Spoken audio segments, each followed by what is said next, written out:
Hello friends, TR solution online YouTube চ্যানেলে তোমাদের প্রত্যেকে স্বাগত। তো বন্ধুরা, আজকে আমরা আলোচনা করব প্রফিট অ্যান্ড লসের পার্ট 3 ক্লাস নিয়ে। আমরা এর আগে পার্ট 1 পার্ট 2 করে দুটো ক্লাস অলরেডি আমরা প্রোভাইড করে দিয়েছি। এটা আমাদের 3 নাম্বার ক্লাস প্রফিট অ্যান্ড লসের উপর। চলো আজকের কোশ্চেন দেখে নেওয়া যাক কি আছে। A man gain 20% by selling an article for a certain price. If he sell it at double price then profit percent will be. অর্থাৎ কোনো একটা জিনিস তুমি 20% লাভে বিক্রি করেছো, তাই তো? কত টাকায় কিনেছো সেটা বলা হয়নি, যে 20% লাভে। তো একটা কাজ করো, তুমি ধরে নাও যে তোমার কেনা দাম হচ্ছে 100 টাকা, তুমি ধরে নাও সিপি 100 টাকা। এবার কি বলেছে, এ ম্যান গেইন 20%, যদি সে 20% লাভে বিক্রি করে, অর্থাৎ এই 100 টাকা দামের জিনিসটাকে তুমি বিক্রি করবে, এই যে SP1 তুমি বিক্রি করবে কত টাকায় বিক্রি করবে না 20% লাভ, অর্থাৎ 120 টাকায় বিক্রি করবে। ঠিক আছে, তাহলে 100 টাকার জিনিসটা আমরা 120 টাকায় বিক্রি করলাম। এবার কোশ্চেনে বললো if he sell it at double price, যদি কিনা সে এটাকে ডাবল প্রাইস বিক্রি করতো। ইটস মিনস কি বলতে চাইছে, এই যে বিক্রয় মূল্যটা সে তো 120 টাকায় বিক্রি করেছে, যদি এটা ডাবল বিক্রি করে, অর্থাৎ SP2 বিক্রয় মূল্য এর ডাবল করো, কত হবে এর ডাবল বিক্রয় মূল্যটা 240 টাকা। ডাবল দামে যদি বিক্রি করতো, কারণ সে তো 120 টাকায় বিক্রি করেছে, তাহলে ডাবল দাম বলতে 240 টাকা। এবার কি বলেছে, তাহলে তার শতকরা কত লাভ হতো। তাহলে এবার দেখো লাভ কি করে বের করব। তার জিনিসটার কেনা দাম ছিল 100 টাকা, কিন্তু সে বিক্রি করেছে 240 টাকায়, তাহলে তার কত টাকা লাভ হয়েছে, 100 টাকা থেকে 240, আমরা দেখলাম যে 140 টাকা লাভ হয়েছে। কত টাকার জন্য, 100 টাকার জন্য। তাহলে শতকরা তো আমরা পেয়ে গেছি, 100 টাকার জন্য সে 140 লাভ করেছে। তাহলে আমরা বলতে পারি যে শতকরা সে কি 140% লাভ করেছে। আমাদের option number B is the correct answer. আশা করি তোমরা বুঝতে পেরেছো। খুব সুন্দর কোশ্চেন, আপকামিং সমস্ত এক্সামের জন্যই কিন্তু খুবই গুরুত্বপূর্ণ। তোমরা ক্লাসগুলো মনোযোগ সহকারে দেখো। যদি কারো কোনো বুঝতে প্রবলেম হয়, কমেন্ট সেকশন তো রয়েছে, তোমরা জানাও, পরের ভিডিওতে আমি আবার সুন্দর করে বুঝিয়ে দেবো, কেমন?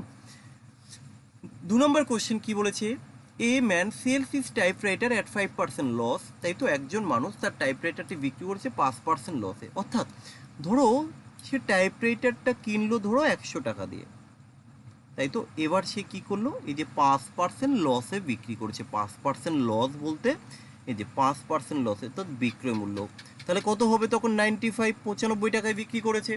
এবার কোশ্চেনে কি বলেছে, if he sell it for 80 more, যদি কিনা সে আরও 80 টাকায় বেশি বিক্রি করতে পারতো, দেন হি উইল গেইন 5%, তাহলে সে 5% গেইন করতো। গেইন কিসের উপর হবে, কেনা দামের উপর। তার জিনিসটার দাম 100 টাকা ছিল, 5% গেইন বলতে সে 105 টাকায় বিক্রি করতো।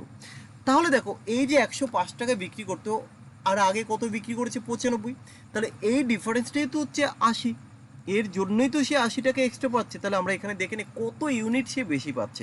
95 থেকে আমরা দেখলাম এখানে 10 ইউনিট, তাহলে এই 10 ইউনিটের জন্য যদি সে 80 টাকা বেশি পায়, তাহলে 1 ইউনিটের জন্য সে কত টাকা পাবে, 8 ইউনিট। কিন্তু কোশ্চেনে কী চেয়েছে, the cost price of the typewriter. টাইপরাইটারের কস্ট প্রাইস কত, আমরা 100 ধরে করেছি, তাহলে 100 ইকুয়াল টু কত আসবে, 100 ইকুয়াল টু আসবে 800। তাহলে এখানে আমাদের উত্তরটা কী হবে, option number D is the correct answer. আশা করি সবাই বুঝতে পেরেছো। চলো আমরা কোশ্চেন নাম্বার 3-তে যাচ্ছি। কোশ্চেন নাম্বার 3 কি বলেছে দেখো, the selling price of an article is double. কোনো একটা জিনিসের কি দাম দ্বিগুণ করা হলো, মানে বিক্রয় মূল্য দ্বিগুণ করা হলো। তাহলে একটা কাজ করো, তুমি ধরে নাও যে প্রথম বিক্রয় মূল্য 100 টাকা। এবার কি বলা হয়েছে, if the selling price of an article is double, তাই তো এই বিক্রয় মূল্যটা এবার আমরা ডাবল করে দিচ্ছি। SP2 আমরা 200 টাকায় বিক্রি করে দিলাম। এর ফলে কি হলো, দেন এর ফলে it loss percent is converted into equal profit percent. তার মানে বিষয়টা কি হচ্ছে, 100 টাকা আমাদের কি প্রথম বিক্রয় মূল্য, দ্বিতীয়বার কি করা হলো, ডাবল করা হলো। এর ফলে কি হয়েছে, 100 টাকায় যেটা আমরা বিক্রি করেছি, যতটা না আমাদের লস হয়েছে, 200 টাকায় বিক্রি করাতে আমাদের ততটা লাভ হয়েছে। তো এই ধরনের একটা কোশ্চেন আমি এর আগে করেছিলাম, যে কোনো কোশ্চেনে যদি তুমি এটা দেখো যত শতাংশ লাভ তত শতাংশ বা তত যদি ক্ষতি হয়, তোমরা কীভাবে বের করবে, দুটোকে প্লাস করে বাই 2, অর্থাৎ 200 প্লাস 100 300 বাই 2 করলে 150। আমরা বলতে পারি যে তার দাম হচ্ছে বা তার ক্রয় মূল্য হচ্ছে 150 টাকা। কিন্তু আমরা এটাকে একটু লজিক্যালি করে দেখাই। যারা মনে রাখবে না তাদের জন্য। যতটা লস হবে ঠিক ততটাই কি বলেছে প্রফিট হবে। তো আমরা ধরে নেই এই এসপি যখন 1, আমি ধরে নিলাম তার 1 ইউনিট লস হলো, যে তার 1 ইউনিট লস, ভালো করে বুঝবে এদের লস 1 ইউনিট, আর ততটাই প্রফিট হবে 200 টাকায় বিক্রি করাতে। তাহলে আমরা এখানে করে দিলাম প্রফিট, এই যে প্রফিট কি ইকুয়াল প্রফিট, তার মানে 1 ইউনিট, তাই তো। তাহলে একটা জিনিস লক্ষ্য করো, এই যে এই 1 ইউনিট আর এই হলো 1 ইউনিট, আলটিমেটলি 2 ইউনিট, তার জন্যই তো এখানে ডিফারেন্সটা হলো। কত ডিফারেন্স হলো দেখো, এই 100 থেকে 200 হয়েছে, তাহলে এই ডিফারেন্সটা কত, ডিফারেন্সটা হচ্ছে 100, রাইট, 100 ডিফারেন্স।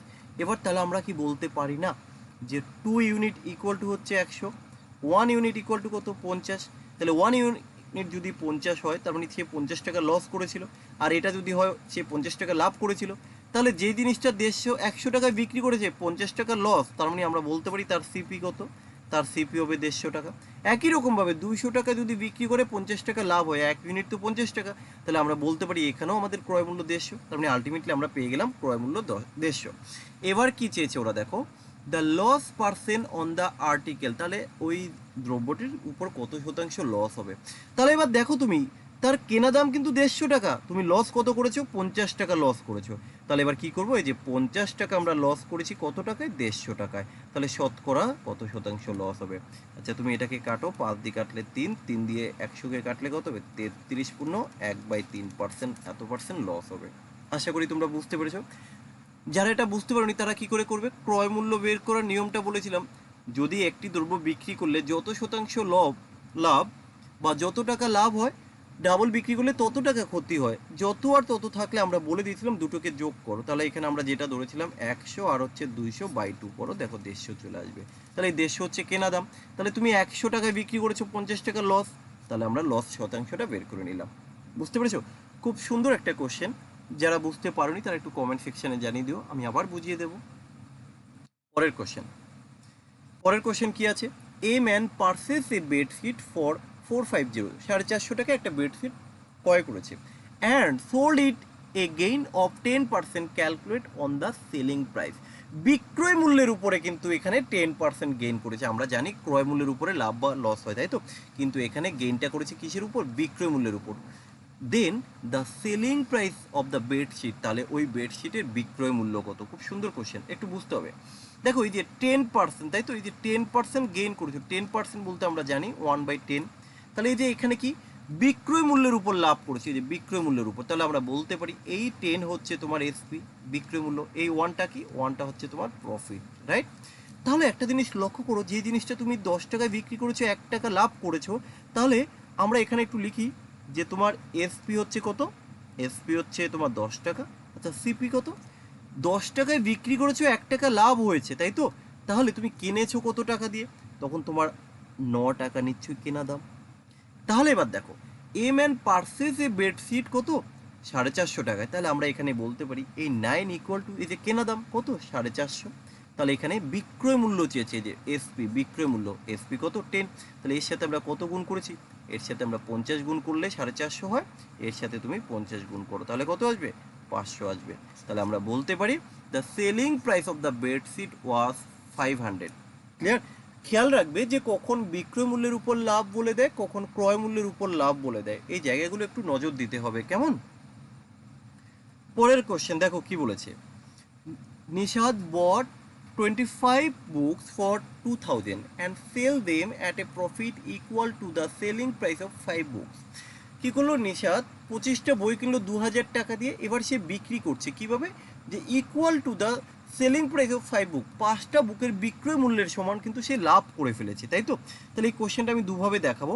তাহলে সে, আমি ধরে নিচ্ছি যে একটা বইয়ের বিক্রয় মূল্য এসপি, যে একটি বইয়ের বিক্রয় মূল্য আমি ধরে নিলাম এক্স টাকা, তাহলে এখানে 25টা বইয়ের বিক্রয় মূল্য কত হবে, 25টা বইয়ের বিক্রয় মূল্য হবে 25x, আমরা বলতে পারি। এবার এই কোশ্চেন অনুযায়ী দেখো হচ্ছে 2000 টাকা, তাই তো, তাহলে 25টা কোশ্চেন ভালো করে বোঝো, তাহলে 25 ইন্টু এক্স মাইনাস করে দাও 2000 টাকা, তার কাছে কি 5টার সমান লাভ, তার মানে মাইনাস 5x। এবার এখান থেকে তুমি ক্যালকুলেশন করে এক্স এর মান বের করো, তোমার উত্তর চলে আসবে। তো যাই হোক, এইভাবে আমি করব না, আমরা একটু চেষ্টা করছি অন্যভাবে করার। তাহলে এবার আমরা এখানে দেখে নেবো সে 25টা বই কি করেছিল, যে কিনেছিল 2000 টাকা দিয়ে, তাই তো? তাহলে এক একটা বইয়ের তার কেনা দাম কত? এক একটা বইয়ের কেনা দাম হবে 2000কে 25 দিয়ে যদি আমরা ভাগ করি, 8 25-এ 280, তার মানে এক একটা বইয়ের কেনা দাম হচ্ছে 80 টাকা। এবার কি বলেছে, যে সে 5টা বইয়ের সমান কিন্তু লাভ করেছে, তাই তো? তাহলে আমরা কি বলতে পারি না যে 25, 20টার বিক্রয় মূল্য মাইনাস যদি আমরা এটা করি 20টার কেনা দাম ইকুয়াল টু হচ্ছে 5টার বিক্রয় মূল্য লাভ করেছি। যদি তাই হয় তাহলে আমরা এখান থেকে একটু ক্যালকুলেশন করি, এটা কত আসবে সাইড চেঞ্জ করলে 20টার বিক্রয় মূল্য ইকুয়াল টু হচ্ছে কি 25টার কেনা দাম। তাহলে এখানে আমরা কতটা করলাম, আমরা রেশিও বের করে দিই, এফপি 5 রেশিও যদি করি সিপি হচ্ছে 4, তাই তো? তাহলে এখানে দেখো এই 4 ইউনিট ইকুয়াল টু কত, 4 ইউনিট ইকুয়াল টু হচ্ছে 80, কারণ আমরা এখানে 80 টাকা পেয়েছি সিপি। তাহলে 5 ইউনিট ইকুয়াল টু কত হবে, তাহলে এর সাথে কত গুণ করেছো, 20 গুণ করেছো, এর সাথে কত গুণ করবে, 20 গুণ করো, 5 কুড়ি কত হবে, 100 হবে। তাহলে এখানে আমাদের উত্তরটা কি আসবে, option number A is the right answer. কিংবা এক্স ধরে যেটা করলাম, তুমি এখান থেকেও এক্সের মানটা বের করে দিতে পারো, এখানেও 100 আসবে। তো যাই হোক, যার যে মেথডটা ভালো লাগবে সেই মেথডটাই করবে, কোনো সমস্যা নেই। তো আজকে আমরা এই 5টা কোশ্চেনই রাখছি, কারণ আমরা ভিডিওগুলো বেশি লং করছি না, চেষ্টা করব প্রতিদিনই তোমাদেরকে একটা করে ভিডিও ক্লাস দেওয়ার। আর কারো যদি কিছু প্রবলেম থাকে তোমরা জানিও, বা এরপরে কোন চ্যাপ্টারের উপর, কিংবা তোমরা কি মিসলিনিয়াস টাইপের কোশ্চেন চাও কিনা এটাও একটু কমেন্ট সেকশানে জানিও। আর ডেসক্রিপশন বক্সে আমাদের টেলিগ্রাম চ্যানেলের লিঙ্ক দেওয়া আছে, তোমরা আমাদের গ্রুপ জয়েন করতে পারো। যারা এখনও আমাদের চ্যানেলটিকে সাবস্ক্রাইব করনি, যদি ভালো লাগে করতে পারো, আর যদি ভালো না লাগে করার দরকার নেই। ওকে, তো চলো সবাই ভালো থেকো, বাই। ওকে, চলো।